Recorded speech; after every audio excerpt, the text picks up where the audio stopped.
Assalamualaikum warahmatullahi wabarakatuh.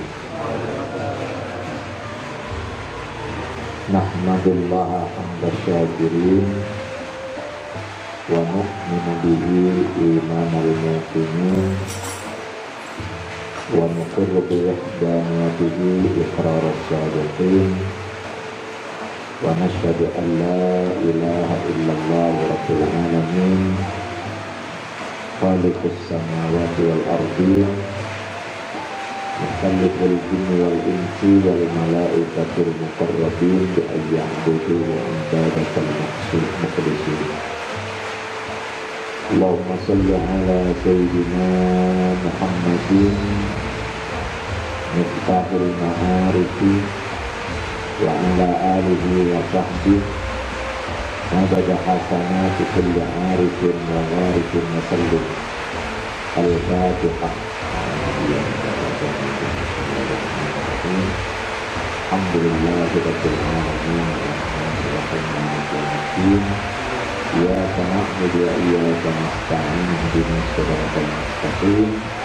Siratal ladzina an'amta 'alaihim ghairil maghdubi 'alaihim waladdallin. Amma ba'du sayang ibadallah, usikum wa iya nafsi awalan bitaqwallah wa taqwal mustaqim. Pada pertemuan yang lalu sudah kita pelajari berkaitan dengan ilmu syariat yang merupakan wajib kita pelajari. Kemudian yang berikutnya ini menerangkan tentang ilmu yang disebut dengan ulumul adab, dalam artian dalam kata bahasa.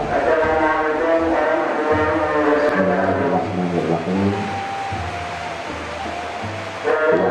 Wa adabin samaniyatun Khalifun wa binaril bayanin wal badi wa qadiyah wa kaza arudun takliman mut'ala insya'u nasrin wa nizam wa muhadaratun wal kutubi fa ajmilah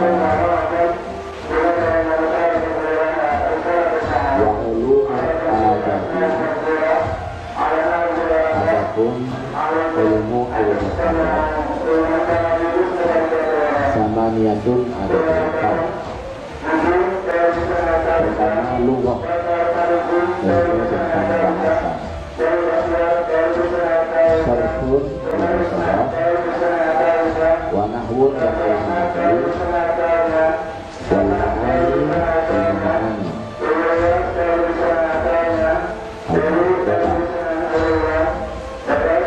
Wakada begitu juga bayan ilmu bayan, wal badi dan ilmu badi, wakafiyah dan ilmu kafiyah. Wakada arudun begitu juga ilmu arud, fasilitas maka bentuklah semuanya berkembang secara global. Wafuru'uha adapun cabang-cabangnya, insya'u nasrin bentuk insya atau tahanan yang bebas, wan nidam ataupun yang berbentuk nadam, wa muhadaratun dan bentuk muhadarat, wal kutub dan tulisan fa'ajmilah maka lakukanlah dengan baik. Ada bayanun, ini adalah keterangan lamma ajmalahu ketika dia mengglobalkan di qaulihi dalam ucapannya tsummal bawaqi, kemudian sisa-sisanya, maksudnya innal bawaqi adapun sisa keterangan ilmu yang sudah diterangkan sebelumnya huwa ahiyah yaitu ulumul adabi, ilmu adab dalam pengertian bahasa, ya. Bukan adab dalam artian etika atau moral, karena itu sudah kita pelajari pada pertemuan yang lalu. Wahia yaitu al-mu'abbaru anha bi'ulumil arabiyyah, atau dengan kata lain disebut dengan ilmu bahasa Arab. Wa'addaha, dan dia membilangnya samaniyatan, sejumlah 8. Wa ja'alal insya, juga menjadikan insya karangan, wan nuzum nazam, wal muhadarati, dan muhadarah, yang apa yang dimaksud dengan muhadarah nanti ada keterangannya, wal qusud, juga tulisan khat,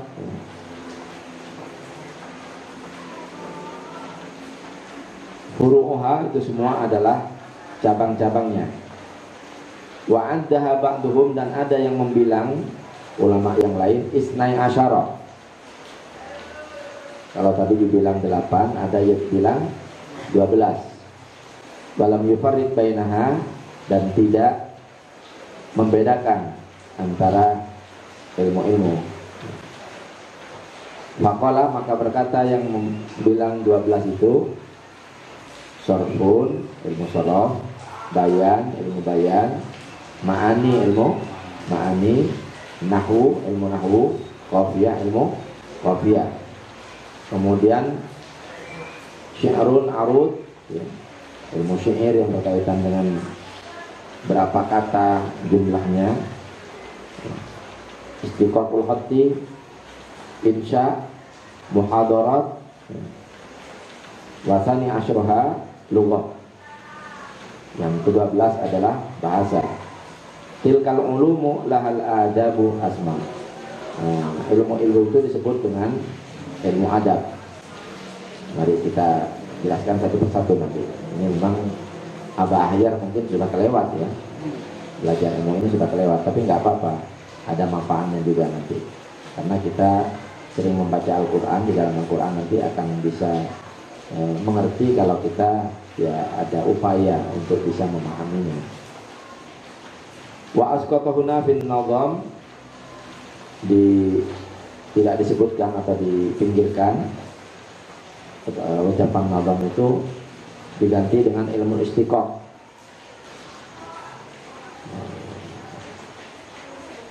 Wa dzakarul badi'a, dan menyebutkan ilmu badi' badalahu sebagai gantinya. Wa dzakarul ba'du, dan menyebutkan sebagian fil nazam al-madhkur, pada lafaz nazam yang disebutkan itu al-istiqaq, sebagai ilmu istiqaq. Wa asqatul badi', dan tidak menyebutkan istilah badi', wa huwa aula, dan itu lebih utama. Ya annahum, karena mereka ja'alu, menjadikan al-badi'ah, ilmu badi' itu zailan, sebagai buntut li ilmil ma'ani wal bayan, dari ilmu ma'ani dan bayan. Saya dulu belajar bahwa badi', ma'ani dan bayan itu adalah satu ilmu yang disebut dengan al-balaghah. Ilmu balaghah. Ilmu balaghah di dalamnya ada bayan, ada ma'ani, ada badi'. Nanti masing-masing apa itu yang dimaksud dengan bayan, apa yang dimaksud dengan ma'ani, apa yang dimaksud dengan badi'. La qisman bi ra'sihi, tidak merupakan bagian dengan kepalanya. Bi khilafi ilmu istiqaq, berbeda dengan ilmu istiqaq, bahwa yaitu ilmun ala hiddatin, merupakan ilmu yang menuntut ketajaman, ya. Hiddah itu ketajaman. Wa qawluhu ulumu adabin ila akhirih, perkataan pembuat nazam wa ulumu adabin zamaniyatun ila akhirih, dia adalah ibaratun amma yahtarizu bihi anil khata', yaitu sesuatu yang diambil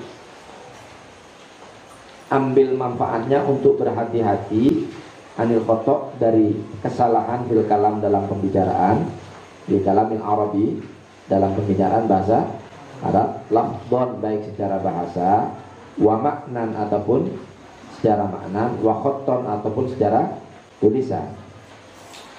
Banyak orang bisa mengerti lafdhon, ya, lafaz. Tapi bisa jadi dia nggak mengerti maknanya. Contoh, anak kecil yang melakukan lagu dalam bahasa asing, dia hafal lagunya secara lafaz, hafal, tapi belum mengerti maknanya. Atau mungkin kita juga membaca salawat, salatullah salamullah ala toha rasulillah, salatullah salamullah ala yasin habibillah. Siapa Yasin itu? Ngerti setelah ngaji. Tadinya mah nggak ngerti. Oh, Yasin itu salah satu nama dari nama Kanjeng Nabi Muhammad Sallallahu Alaihi Wasallam. Yasin wal Qur'anil Hakim innaka laminal mursalin. Jadi ada orang yang mengerti secara lafaz tapi belum mengerti maknanya. Maka ilmu adab dalam pengertian ilmu bahasa Arab ini, ya, tiga-tiganya harus kita bisa upayakan. Lafadznya kita mengerti, artinya mengerti, khotton tulisannya juga mengerti. Jangan sampai wawu disambung dengan ro. Bisa wawu disambung dengan ro. Nah, saya dikasih teori sederhana oleh almarhum Ustaz Sholeh Asegaf. Kalau ditugasin untuk ngetes petugas haji, jangan ditanya rukunnya, jangan ditanya wajibnya haji, mereka sudah ngapalin. Kata beliau, coba lafadzkan kalimat dalam bahasa Arab, suruh tulis, imla namanya, itu khotton secara tulisan. Ada yang saya ucapkan dalam bentuk imla, al-mahattatu sahatuha wasi'atun. Saya ulang, al-mahattatu sahatuha wasi'atun. Ternyata dia nulis labbaik Allahumma labbaik. Wah, ini aneh, apa saya yang salah ucap gitu ya. Ternyata memang tidak menguasai sama sekali tulisan. Nah, belajar bahasa Arab ya tiga hal itu, lafadznya, maknanya, dan tulisannya. Lafdzon wa maknan wa khotton. Wa qauluhu lughah. Nah, ini kembali pada nadom tadi. Perkataan pembuat nadom lughah pada kalimat wa ulumu ada bin sama niatun lughah. Lughah yang dimaksud dia yaitu al-alfadul maudu'ah lil ma'ani, lafaz-lafaz yang dibentuk untuk memberikan makna. Allati yu'abbiru biha kullu qaumin, yang diucapkan lafaz tadi oleh masing-masing kaum an aghradihim, untuk menjelaskan maksud. Begini contoh, orang itu membawa barang, artinya memindahkan satu barang ke tempat yang lain. Ketika orang itu membawa barang dari satu titik ke tempat titik lain dengan cara menempatkannya di atas pundak, namanya apa? Mikul. Ketika orang itu memindahkan satu barang ke tempat yang lain, ditaruh di atas kepala, namanya apa, Bang? Suhun, nyunggi. Sering kita lihat di jalan apa itu orang membawa barang berat ditaruh di atas tonggong, digendong. Ada ibu-ibu membawa anaknya dari rumah ke tempat pos apa itu? Posyandu, apa namanya? Mengemban tuh. Ya, beda itu. Ketika orang itu membawa barang dengan tangan di bawah, nyangking, cincin, sama Pak, membawa barang, tapi bahasanya beda ya. Nah itulah lughah. Ya. Jadi al-alfat al-mawdu'ah lil ma'ani, lafaz yang dibentuk untuk memberikan makna-makna, allati yu'abbiru biha kullu qaumin, yang diutarakan atau dijelaskan oleh setiap kaum an agradihim, untuk menjelaskan maksudnya. Itu bahasa. Jadi kalau disebut bahasa ya seperti itu maksudnya. Ya kalau susah-susah yang berbahasa tinggal menggunakan bahasa internasional yang bentuknya hanya dua itu kan, angkluk wal godok, itu saja. Itu bahasa internasional. Angkluk pertanda setuju, godok pertanda tidak. Wa yu'rafu biha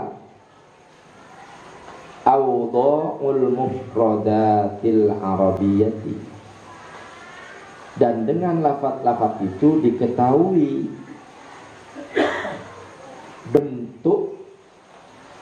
bentuk mufrad atau kata-kata tunggal dalam bahasa Arab. Misalnya madrasatun, ini aslinya apa ini? Oh, dal, ro, sin. Itu nanti ada kaitannya dengan ilmu sorof ya.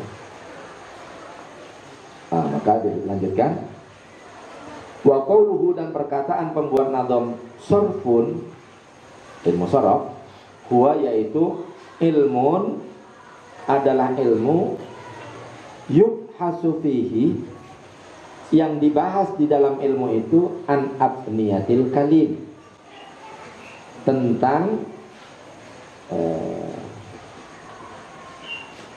apa ini? Bina ya, kata-kata, wa ahwaliha, dan keadaannya, sehatan, apakah kata itu sehat, wa iklalan, atau berpenyakit. Ini saking keterbatasan bahasa ya. Jadi ada fi'il yang salim ya, ada fi'il yang muktal gitu dalam ilmu sharaf itu. Contoh, kharaja terdiri dari huruf kha, ra, jim. Kharaja yakhruju. Oh, ini adalah termasuk kelompok fi'lun salim, fi'il yang sehat.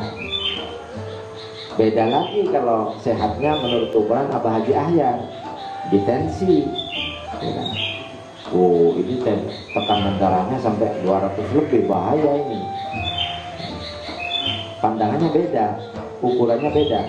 Nah, ukuran untuk melihat kata-kata dalam ilmu sharaf itu, apakah itu sehat ataupun berpenyakit, dilihat dari huruful illah. Huruf illah itu ada 3. Huruf illah itu ada 3, adalah wawu, alif, ya. Ini disebut huruf penyakit. Kenapa disebut huruf penyakit? Karena kadang nongol, kadang tidak. Contoh, qala, tapi fi'il mudhari'nya yaqulu. Qala yaqulu, di madinya alif kelihatannya, tapi ketika bilang mudhari'nya yaqulu, alifnya hilang, berganti wawu. Jadi, oh ini huruf illah. Karena kesulitan ngomong, illah itu apa? Penyakit.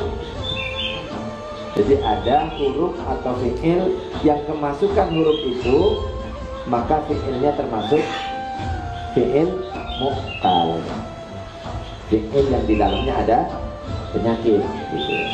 Jadi ada fi'il yang sehat, ada fi'il yang berpenyakit. Jangan kemudian dibayangkan ini penyakitnya sakit embryon, sakit apa namanya, rematik. Bukan itu. Itu karena keterbatasan bahasa saja.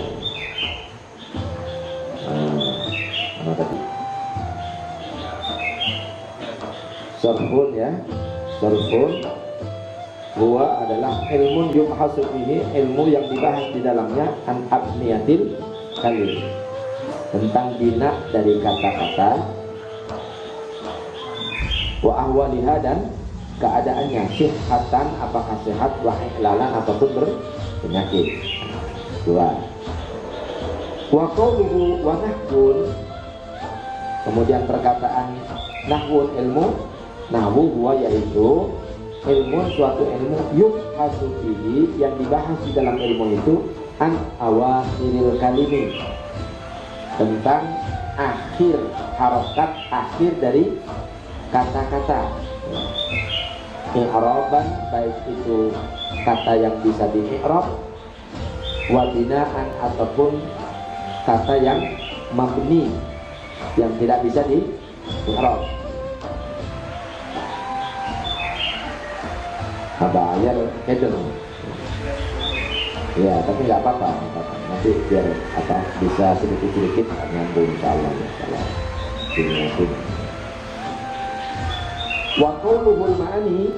Nah, adapun ilmu ma'ani wa huwa yaitu ilmu yu'rafu yang diketahui bihi dengan ilmu itu ahwalul lafzil arabi,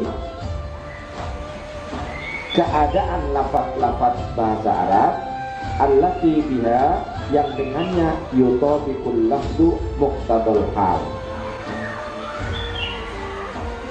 Dengan ilmu itu orang bisa menyesuaikan perkataannya untuk keadaannya. Orang lagi datang ke tempat takziah, lagi senang tak lagi sedih, atau yang diobrolkan berkaitan dengan kesedihan, kemudian memberikan semangat kepada keluarga, jangan terlalu sedih, sebab sebenarnya almarhum tidak berhenti, dia hanya pindah alam. Kira-kira kalau ada orang mati begitu, suaminya meninggal, sang istri sedih, kemudian datang, tenang, jangan sedih, saya siap mengganti suaminya. Atau yang ditinggal mati langsung manggil-manggil tukang dapur, Pak tolong ketukin lagi jenazah suami saya, ini ada yang mau ganti. Kan nggak pas itu.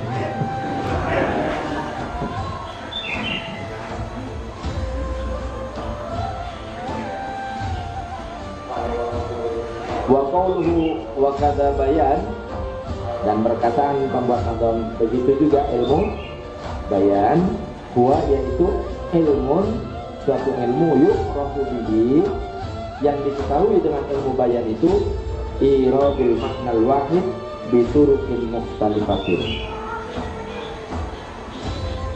dengan satu penjelasan, dengan satu makna, ya maaf, iradul maknal wahid dimaksudkan satu makna tapi dengan berbagai cara. Apa yang dijuk atau apa yang dimaksud dengan al-bayan itu al-wudu awal khofa, suatu kejelasan dan sesuatu yang tersembunyi. Nah, itu bayan.